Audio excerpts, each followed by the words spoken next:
Mara retreats gratefully into method.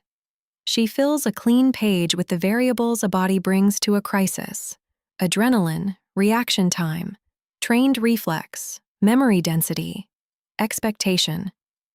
Each is a door the wonder might hide behind, and she has opened doors like these 100 times. The man is not slowing time. That much is physics, and physics does not bend for cushions. So the effect is perceptual, internal, measurable. She will find which ordinary mechanism wears his extraordinary face. It is almost a comfort having columns again. Adrenaline first. She tries to provoke the startle the physician described. She arranges harmless shocks: a dropped pan, a sudden light, a shout from the dark. With anyone else, the body would jolt, the heart spike, the moment smear into the slow motion of fear. She watches the pulse at his throat as she springs each one. It does not leap. Whatever he is doing, it is the opposite of adrenaline, not a flood, but a hand laid flat on the flood. Her first column will not hold him. Reaction time, then, the soldier's reflex. She runs the drills she knows: a ruler dropped between his fingers to catch, a light to slap when it flashes. He is fast, faster than his age should allow, but not inhumanly so.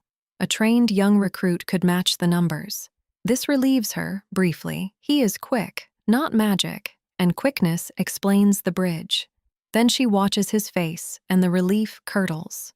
He is quick without urgency, catching the falling ruler with time the stopwatch swears he does not have.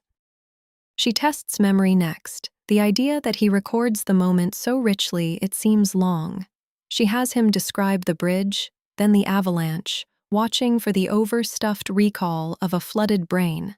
But his accounts are spare. He does not remember more than others. If anything, he remembers less, only what mattered: the collar, the plank, the rock. He did not experience a crowded second, he says. He experienced an empty one, with nothing in it but the choice. Mara's pen stops.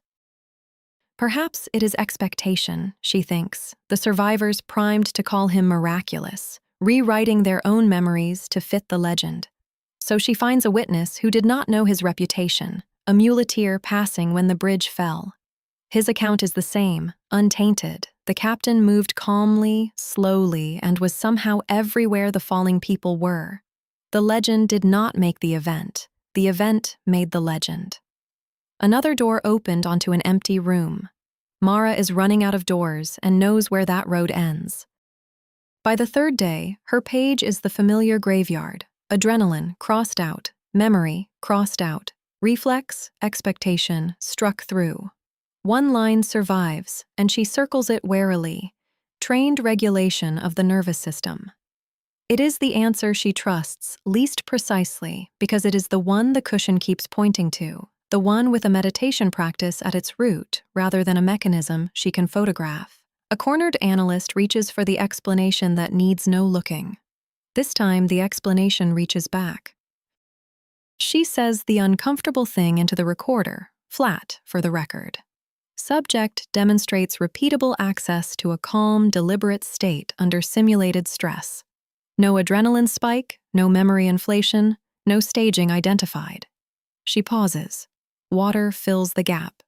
Then lower, off protocol. I keep proving there is no trick, and each proof leaves more of him standing.